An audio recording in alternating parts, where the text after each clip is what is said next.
Hello and welcome to SPMIS Academy. Today we'll analyze important newspaper articles of 11th September 2025.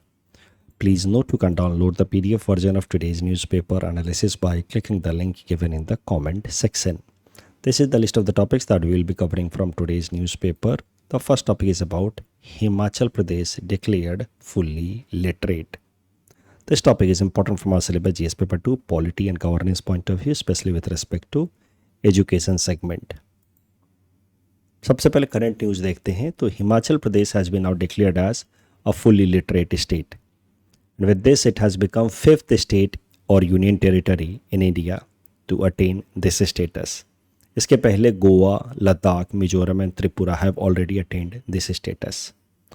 Full literate होने का क्या मतलब होता है? Let us see its meaning as per Ministry of Education. Ministry of Education has defined literacy first of all. As per Ministry of Education, literacy means ability to read, write and compute. Basic लिखना, पढ़ना, जोड़ घटाव ये सब आता हो. Plus you should have basic या critical life skills like digital literacy. थोड़ा बहुत व्हाट्सएप इस्तेमाल करना आता है, स्मार्टफोन इस्तेमाल करना आता है, मेल चेक करना आता है। एंड फाइनेंशियल लिटरेसी मतलब आपको अपने डे टू डे लाइफ से रिलेटेड जो बेसिक चीज़ें हैं, जैसे बिजनेस करते हैं तो उसमें आपको प्लानिंग करना आता है, प्रॉफिट हो रहा है, लॉस हो रहा है, या जॉब करते हैं तो उसमें आपको चीज़ें समझ आती हैं कि कितनी सैलरी आई, कितना टैक्स कटा। तो ये सब अगर आपके पास हैं एबिलिटीज़ तो कहा जाएगा कि यू आर फाइनेंशियली लिटरेट। तो collectively this is the definition of literacy. लिखना, पढ़ना, जोड़ घटाव आए, plus you should have some critical life skills, digital literacy, ability to use smartphone and financial literacy मतलब अपने जीवन से संबंधित बेसिक फाइनेंस रिलेटेड एक्टिविटीज़ को मैनेज कर पाए तो आप लिटरेट हैं। फुल लिटरेसी किसी भी स्टेट या यूनियन टेरिटरी को स्टेटस तब दिया जाता है when that state attains 95% literacy. उस स्टेट या यूनियन टेरिटरी में रहने वाले 95% लोग अगर ये एबिलिटी डेवलप कर लेते हैं तो उस स्टेट को या यूनियन टेरिटरी को कहा जाएगा कि इट इज़ फुल्ली लिटरेट। तो ध्यान देने वाली बात यह है कि ये पांचों के पांचों स्टेट या यूनियन टेरिटरीज में कहीं पे भी ऐसा नहीं कि 100% लोगों ने लिटरेसी स्टेटस अटेन कर लिया है, बट 95% से ज़्यादा हैं, इसलिए इनको कहा जा रहा है फुल्ली लिटरेट। अच्छा, ये जो रिक्वायरमेंट आई फुल लिटरेसी की डेफिनीशन देने की, that came up in 2022 with launch of Ullas scheme. Bharat सरकार एक स्कीम लेकर के आई साल 2022 में, उल्लास स्कीम, जिसके अंतर्गत लक्ष्य रखा गया कि हम अपने देश के सारे स्टेट्स एंड यूनियन टेरिटरी को फुल लिटरेट बनाएंगे। तो फुल लिटरेट बनाने का जब लक्ष्य रखा गया तो फुल लिटरेट क्या होता है वो डिफाइन भी करना था, और उसी कॉन्टेक्स्ट में डिफाइन किया गया कि अगर 95% पॉपुलेशन लिटरेट हो जाती है तो हम लोग उस स्टेट या यूनियन टेरिटरी को कहेंगे कि it has attend full literacy. Ullas scheme की अगर बात की जाए, जो मैंने आपको बताया साल 2022 में लाया गया था, तो इसका पूरा नाम है understanding of life long learning for all in society. Ministry of education ने इसको लॉन्च किया था। इसके अंदर मेनली फोकस रहता है एडल्ट लिटरेसी पे। जो लोग भी 15 साल या उससे ज़्यादा उम्र के हैं उनको लिटरेट बनाने पे मेन फोकस है उल्लास स्कीम पे। क्यों? क्योंकि जो बच्चे स्कूल जा रहे हैं वहाँ पे तो उनके अंदर लिटरेसी डेवलप हो ही रही है, बट ऐसे लोग जो फॉर्मल स्कूलिंग नहीं कर पाए उनको लिटरेट करने पे फोकस किया जा रहा है उल्लास स्कीम में, ताकि जो हमारा लक्ष्य है 95% लिटरेसी मिनिमम अटेन करने का इन एवरी स्टेट या यूनियन टेरिटरी, वो पूरा हो पाए। तो Ullas scheme is in line with the goals established by National Education Policy 2020. National Education Policy में apart from students education there has been also talk about adults literacy, और उसी को पूरा करने के लिए उल्लास स्कीम लाया गया है। पहले भी एडल्ट लिटरेसी के लिए अलग अलग स्कीम्स लाए जा चुके हैं, जैसे Saakshar Bharat, literate India initiative या national adult education programme. Adult literacy के लिए पहले भी स्कीम्स आ चुके हैं। Now we are having Ullas scheme which will be functional from 2022 to 2027। अच्छा, Ullas scheme is aligned with SDG, sustainable development goal of United Nations. United Nations platform पे United Nations के मेंबर कंट्रीज ने मिल करके आपस में अपने लिए 17 स्पेसिफिक गोल्स रखे हैं, और उसके अंदर 169 ओवरऑल टारगेट्स अपने लिए रखे हैं that has to be achieved by 2030। ये तो बात आप जानते ही हैं। उनमें से एक टारगेट है to achieve 100% literacy by 2030. So every member country have establish this target to achieve 100% literacy by 2030. लेकिन भारत में अभी हमने उल्लास स्कीम के अंतर्गत या मिनिस्ट्री ऑफ एजुकेशन ने अपने लिए लक्ष्य रखा है कि पहले सारे स्टेट्स को हम लोग 95% लिटरेसी लेवल पे ले आएंगे and then we will look forward to attain this SDG of 100% literacy by 2030. इस टॉपिक डिस्कशन के बेसिस पे प्रीलिम्स प्रैक्टिस क्वेश्चन है. Please attend this question and submit the answer in the comment section. Next topic is about ISRO HAL agreement for transfer of SSLV technology. This topic is important from our syllabus GS paper 3 science and technology point of view. Let us first of all talk about SSLV, small satellite launch vehicle. ये एक rocket है या launch vehicle system है जिसको develop किया है इसरो ने. इस लॉन्च व्हीकल की मदद से स्मॉल पेलोड्स यानी कि छोटे रॉकेट जिनका वजन कम है अप टू 500 किलोग्राम उनको लॉन्च किया जाता है इन लो अर्थ ऑर्बिट. बहुत ज़्यादा हाइट पे नहीं ले जाता और बहुत ज़्यादा वेट भी कैरी नहीं करता ये small satellite launch vehicle. That is why they are known as compact launch vehicle. इसके अंदर जो इंजन्स हैं वो 3 स्टेज इंजन्स हैं. देखिए किसी भी रॉकेट या लॉन्च व्हीकल के अंदर अलग अलग इंजन्स लगे रहते हैं, अलग अलग स्टेज के इंजन्स लगे रहते हैं. तो अलग अलग स्टेजेस के इंजन्स का काम होता है कि अलग अलग पाथ ऑफ द जर्नी में वो अपना रोल प्ले करें. जैसे बिल्कुल जो पहला स्टेज होता है वो थ्रस्ट प्रोवाइड करता है रॉकेट को और उसके साथ लगे हुए सैटेलाइट को ताकि वो अर्थ से ऊपर राइज करना शुरू करे. वो पहला जो स्टेज इंजन होता है वो काफ़ी हद तक ग्रेविटी के अगेंस्ट वर्क करते हुए ग्रेविटेशनल फोर्स का या ग्रेविटेशनल फील्ड से बाहर लेकर के जाता है सैटेलाइट को. और जब धीरे धीरे ग्रेविटेशनल फील्ड कमज़ोर होने लगती है देन इन SSLV चूँकि हम अर्थ से दूर जा रहे हैं तो फिर second stage engine comes into picture क्योंकि पहला स्टेज इंजन का फ्यूल ख़त्म हो चुका होता है. Then second engine comes into picture, then third engine comes to the picture. Third engine का काम होता है कि मोर और लेस उस सैटेलाइट को अपने ऑर्बिट के पास पहुंचा दे. और उसके बाद इस SSLV में लगा हुआ है velocity trimming module after 3 stage vehicle. और तीनों के तीनों सॉलिड प्रोपल्सन बेस्ड है यानी कि तीनों के अंदर जो फ्यूल है वो सॉलिड बेस्ड है. और उसके बाद ये जब तीनों स्टेज इंजन्स अपना अपना फ्यूल यूज़ कर लेते हैं, सैटेलाइट पहुंच चुका है अपने ऑर्बिट के पास, तब फिर वहाँ पे स्टार्ट होता है velocity trimming module which has liquid propulsion. उसके अंदर जो फ्यूल है वो लिक्विड फॉर्म में है. वेलोसिटी ट्रिमिंग मॉड्यूल का मेन काम होता है कि सैटेलाइट की जो स्पीड है उसको रेगुलेट करे और उसको डिज़ायर्ड ऑर्बिट में जाकर के प्लेस करे इन ए वेरी प्रिसाइज मैनर. भाई आप बहुत तेज़ी से जब आगे बढ़ेंगे तो हो सकता है ना कि जिस पॉइंट पे आपको रुकना है उससे थोड़ा आप आगे चले जाएं. तो उसके लिए ज़रूरी है कि अंत में आप अपनी थोड़ी वेलोसिटी को ट्रिम डाउन भी करें. वही ट्रिमिंग के लिए ये वेलोसिटी ट्रिमिंग मॉड्यूल है विच ignites after third stage engine of small satellite launch vehicle and its job is to put the satellite in desired orbit in precise manner. तो देखिए SSLV की एक फीचर तो हमने देखी ली थी कि इट इज़ वेरी कॉम्पैक्ट. छोटा है तो कॉस्ट इफेक्टिव भी होगा. पर लॉन्च हार्डली 30 करोड़ का खर्च आता है. इसको रैपिडली लॉन्च किया जा सकता है. इसको पूरा इंटीग्रेट करने में हार्डली 72 आवर्स लगते हैं. 3 दिन में ये पूरा का पूरा लॉन्च व्हीकल जो है वो इंटीग्रेट हो सकता है. सिंपल डिज़ाइन है तो इसका मैन्युफैक्चरिंग भी लार्ज स्केल पे हो सकता है. और यही कारण है कि इसरो ने इस टेक्नोलॉजी को मेनली डेवलप किया है फॉर कॉमर्शियल यूज़ क्योंकि दुनिया के कई सारे ऐसे देश हैं, छोटे छोटे देश, जो अपनी सैटेलाइट इसरो के थ्रू लॉन्च करवाना चाहते हैं. उनके छोटे छोटे सैटेलाइट से उनको लॉन्च करवाना है तो उससे क्या होता है, इसरो जब लॉन्च करता है तो इसरो को पैसा मिलता है उसके अगेंस्ट. तो कॉमर्शियल कॉन्ट्रैक्ट्स के ऑब्लिगेशंस को पूरा करने के लिए सैटेलाइट लाया गया है, सैटेलाइट लॉन्च व्हीकल. इसका नाम है स्मॉल सैटेलाइट लॉन्च व्हीकल. अब छोटे छोटे सैटेलाइट्स के लिए हम PSLV भेजें या GSLV भेजें तो ये वही बात हो गई कि 1 किलोग्राम का कुरियर पहुंचाने के लिए हम बड़ा सा ट्रक भेज रहे हैं. वो समझदारी तो होगी नहीं. अच्छा, SSLV चूँकि इसका कॉम्पैक्ट डिज़ाइन है तो इसका स्ट्रैटेजिक यूज भी है. इससे जो हम सैटेलाइट लॉन्च करेंगे it can be used for surveillance in border areas, तो it can enhance national security also, वो भी फ़ायदा है SSLV का। अब देखिए, जैसा कि मैंने आपको पहले ही कह दिया है कि SSLV को मेनली डेवलप किया है इसरो ने फॉर कॉमर्शियल मोटिव। तो अब इसरो की एक विंग है जिसका नाम है new Space India limited.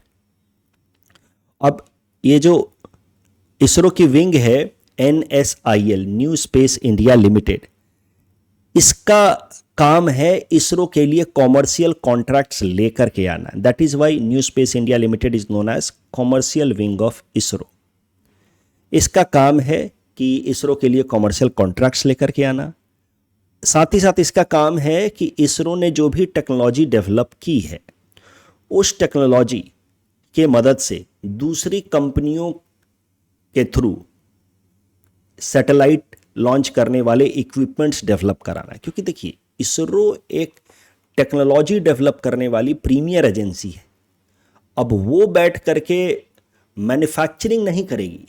Satellite की टेक्नोलॉजी उसने बना दी SSLV की, अब वो बैठ करके SSLV मैन्युफैक्चरिंग करने बैठी तो इसरो का फोकस जो है वो कटिंग एज टेक्नोलॉजीज डेवलप करने से डिस्ट्रैक्ट हो सकता है। तो ऐसा ही बाकी देशों में भी होता है। जैसे नासा जो है वो टेक्नोलॉजी डेवलप करेगी और बाकी फिर दूसरे एजेंसी जो है उस टेक्नोलॉजी जो नासा से उनको मिली है उसके ऊपर फिर वो वर्क करके मैन्युफैक्चरिंग करते हैं।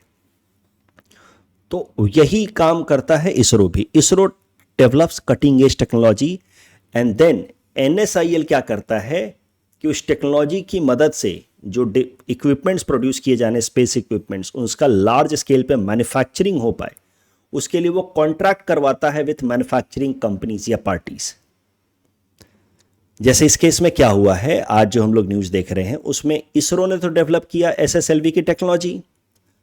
अब इसरो का जो कॉमर्शियल विंग है NSIL, उसने इसरो और HAL, हिंदुस्तान एरोनॉटिक्स लिमिटेड के बीच में कॉन्ट्रैक्ट साइन करवाया है। अब HAL क्या करेगा, वो डेवलप करेगा, HAL लार्ज स्केल पे मैन्युफैक्चरिंग करेगा ऑफ SSLV और फिर उन SSLV लॉन्च व्हीकल्स का इस्तेमाल किया जाएगा फॉर लॉन्चिंग कॉमर्शियल प्रोजेक्ट्स। दूसरे देशों के छोटे छोटे जो सैटेलाइट्स हैं उनको लॉन्च करने के लिए SSLV का इस्तेमाल किया जाएगा, जिससे HAL को भी फायदा होगा, कॉमर्शियल गेन, और इसरो को भी फायदा होगा। और ये कॉन्ट्रैक्ट कौन करवाया है? इसरो की कॉमर्शियल विंग जिसका नाम है NSIL। तो NSIL, जैसा कि मैंने आपको बताया, it has been created to handle the transfer of space technologies to industries, ताकि इंडस्ट्रीज मैन्युफैक्चर कर पाएँ equipments as per the technology, और फिर उसकी मदद से फिर कॉमर्शियल लॉन्चेस किए जाएंगे। अच्छा, कॉमर्शियल मैन्युफैक्चरिंग करवाना का भी काम NSIL का होता है, इसरो के लिए कॉमर्शियल कॉन्ट्रैक्ट्स लाने का भी काम NSIL का होता है। इससे क्या होता है, इसरो के लिए रेवेन्यू जनरेशन होता है। इससे इसरो जो है वो सेल्फ सस्टेनिंग ऑर्गेनाइजेशन बन रही है भारत के अंदर।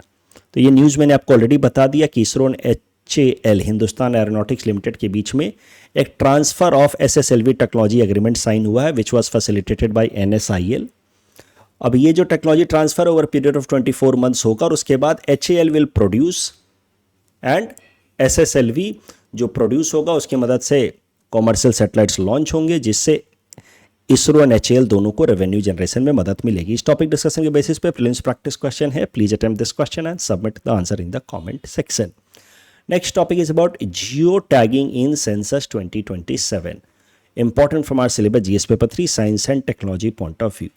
ये जो सेंसस होने वाला है साल 2027 में, वैसे तो सेंसस हर 10 साल पे होता है, तो लास्ट सेंसस हुआ था 2011 में, तो नेक्स्ट होना चाहिए था 2021 में, बट पैंडेमिक के कारण वो डिले हो गया। So now the next census will be conducted in 2027। इसमें बहुत सारी नई चीज़ें होंगी। There are many firsts in the next census. पहला, this census is going to be conducted digitally. इस बार जो भी सेंसस कंडक्ट करने वाले जो कैडर्स हैं, लोग हैं, वो मोबाइल फ़ोन में डेटा एंट्री लेंगे। पहले पेपर पेन पे लिया जाता था तो उसमें बहुत सारा फिर मिसमैचेज भी होते थे, डेटा लॉस भी होता था, लेकिन अब डेटा जो है वो डिजिटली कलेक्ट किया जाएगा। There will be option for self enumeration also for the first time. हम लोग खुद भी अपने बारे में डिटेल इंफॉर्मेशन भर सकते हैं वेबसाइट या पोर्टल पे जा कर के। ये पहली बार ऐसा फैसिलिटी अवेलेबल कराया जा रहा है। कास्ट सेंसस कराई जाएगी for the first time since 1931। Last time भी 2011 में भी कास्ट सेंसस हुई थी, बट वो डेटा पब्लिकली नहीं लाया गया था, पब्लिक डोमेन में नहीं डाला गया था। मैंने आपको बताया 2-4 दिनों पहले कि पीवीटीजीज का अलग से सेंसस किया जाए, वो भी रिक्वेस्ट किया गया है। तो देखते हैं वो होता है कि नहीं पहली बार, बट उसके डायरेक्शन में भी सोचा जा रहा है कि पीवीटीजीज का अलग से सेंसस किया जाए। एक और नई चीज़ होगी इस नए सेंसस में, वो है buildings will be Jio tagged. Geo tagging होगी ऑफ एवरी बिल्डिंग। अब क्या होता है जियो टैगिंग? जियो टैगिंग का मतलब हर एक इंफ्रास्ट्रक्चर, हर एक बिल्डिंग के लैटिट्यूड लॉन्गिट्यूड कोऑर्डिनेट्स को जीआईएस पे पिन पॉइंट कर दिया जाए। आप देखते तो हैं जैसे आप जीपीएस का जब इस्तेमाल करते हैं एक जगह से दूसरे जगह जाने के लिए, तो GPS is nothing but dynamic या active representation of GIS. GIS मतलब एक मैप है, गूगल मैप्स, उस पर अलग अलग जो लोकेशंस बताए जाते हैं कि यहाँ पे ये बिल्डिंग है, यहाँ पे ये बिल्डिंग है। वो असल में क्या है, उन बिल्डिंग्स की क्या की गई है, जियो टैगिंग। तो geo tagging is basically indication of longitude latitude coordinate of important locations on geographical maps. Most popular geographical digital map का एग्जाम्पल है गूगल मैप्स। ठीक है, गूगल मैप्स पे जियो टैगिंग होती है और फिर जीपीएस की मदद से हम उसको ट्रैक करते हुए वहाँ पहुँचते हैं। ठीक है, सो 2-3 वर्ड मैंने बस बताया आपको, Google maps, geo tagging and GPS, global positioning system. Fine. Geo tagging से फ़ायदा क्या होता है? It helps in identification of a particular location, it's unique location identifier. इससे कैसा होता है कि एग्जैक्ट, जैसे जब हम लोग सेंसस में इसका इस्तेमाल करेंगे तो it will give us exact estimate of houses या हाउस होल्ड्स जिनको सेंसस में एन्यूमरेट किया गया है। तो इसमें मिसमैचेज के, डबल काउंटिंग के प्रॉब्लम्स नहीं होंगे। जियो टैगिंग का इस्तेमाल पहले भी कई सारे गवर्नमेंट स्कीम्स के इम्प्लीमेंटेशन में किया जाता रहा है टू चेक करप्शन। जैसे एमजी नरेगा के अंतर्गत मान लीजिए लोगों ने काम करके यहाँ पे कम्युनिटी पॉन्ड बनाया, तो इस कम्युनिटी पॉन्ड को क्या कर दिया जाता है, जियो टैग्ड, ताकि इसको बाद में सर्विलेंस किया जा सके, क्रॉस चेक किया जा सके, इंस्पेक्शन किया जा सके कि सच में पॉन्ड बना है कि नहीं बना है। नहीं तो पता चला खाली पेपर पे पॉन्ड बना दिया, पैसा भी ले लिया, ग्राम पंचायत में ऊपर मुखिया वगैरह लोग, सरपंच जी लोग पैसा खा गए, मजदूरों तक पैसा पहुंचा भी नहीं, काम कुछ हुआ भी नहीं। तो ये सब समस्याएं पहले होती थी। तो एमजी नरेगा के अंदर करप्शन को चेक करने के लिए जियो टैगिंग करना शुरू कर दिया गया of the infrastructure that is created under MG NREGA. प्रधानमंत्री आवास योजना में अगर घर बनाया गए हैं, गरीबों को दिया गया है, तो उन हर एक घर का जियो टैगिंग करके उसका कौन ओनर है वो नाम मेंशन करना होता है ताकि क्रॉस चेक हो सके। इससे करप्शन जो है वो कम होता है। अच्छा, गवर्नमेंट स्कीम्स के लिए जो जियो टैगिंग होती है it is done on a separate portal, ये जीपीएस पे नहीं होता, it is done on Bhuvan portal. It is our own national geo portal. It offers geospatial information. It has been developed by ISRO. और इस तरीके का वो दिखता है जीपीएस भुवन पोर्टल, और वहाँ पे अलग अलग गवर्नमेंट स्कीम्स के अंतर्गत जियो टैगिंग की जाती है। तो मतलब जियोस्पेशियल इंफॉर्मेशन के लिए अलग अलग प्लेटफॉर्म्स हैं, उसमें से एक जीपीएस है, अपना एक भुवन पोर्टल है for government schemes to check corruption. इस टॉपिक डिस्कशन के बेसिस पे प्लेन्स प्रैक्टिस क्वेश्चन है। Please attempt this question and submit the answer in the comment section. तो गूगल मैप्स हो गया। Google map is basically an example of geo portal. Bhuvan portal is also an example of geo portal, which is national geo portal. So Google Maps for common use, Bhuvan portal is used for these kind of purposes for checking corruption. Bhuvan space technology के ऊपर ऐसा सवाल पूछा जा चुका है in the past. Please attempt this question. Mains का ये प्रश्न है. Next topic is about 17th vice president of India. Important from prelims perspective, क्योंकि आपसे पूछा जा सकता है कि जो नए वाइस प्रेसिडेंट चुन के आए हैं वो कौन से नंबर के हैं. तो 17th वाइस प्रेसिडेंट है. He was nominee from NDA side, यानी कि जो रूलिंग कोलिशन पार्टी है एनडीए, उनके नॉमिनी जीत करके आए हैं CP Radhakrishnan ji. was earlier Maharashtra's governor. He has defeated his opposition candidate Justice retired B. Sudarshan Reddy जी, और उनको उन्होंने 152 वोट्स की मार्जिन से हराया है. सीपी राधाकृष्णन साहब ने बी सुदर्शन रेड्डी को 152 वोट से हराया है। एपीएससी ने नंबर ऑफ वोट्स भी पूछे हैं, मुझे लगता है प्रेसिडेंशियल इलेक्शन के अंदर किसको कितने वोट्स मिले थे यूएस में, वो पूछा था शायद से एपीएससी ने। तो number of votes also have to be kept in mind, कितने वोटों से हराया है वो ध्यान रखना है। 452 वोट्स मिले सीपी राधाकृष्णन जी को और बी सुदर्शन रेड्डी जी को मिले 300 वोट्स। डे बिफोर येस्टरडे जो हमने प्रीलिम्स प्रैक्टिस क्वेश्चन देखे थे, क्योंकि कल तो अलग तरीके से हमने न्यूज़पेपर एनालिसिस की, उसके पहले जो प्रीलिम्स प्रैक्टिस क्वेश्चन थे उसमें थर्ड जो हुलो गिबॉन है वो रॉन्गली मैच्ड है। हुलो गिबॉन तो नॉर्थ ईस्टर्न स्टेट्स में मिलता है, पहला और दूसरा करेक्टली मैच्ड है। यहाँ पे सेकंड स्टेटमेंट इज रॉन्ग, इनको सिटीजनशिप नहीं मिल रही है लेकिन हाँ रहने का अधिकार मिल रहा है। Are not given citizenship those who have entered before 31 December 2024 as per this new order. पुलक्कली जो है वो एक तरीके का आप कह सकते हैं फोक डांस है, तो उसमें क्लासिकल म्यूजिक और रिलीजियस चैंट्स वगैरह नहीं होते। तो correct answer will be 1 and 2 only. That's all from our side for today. Thanks for watching.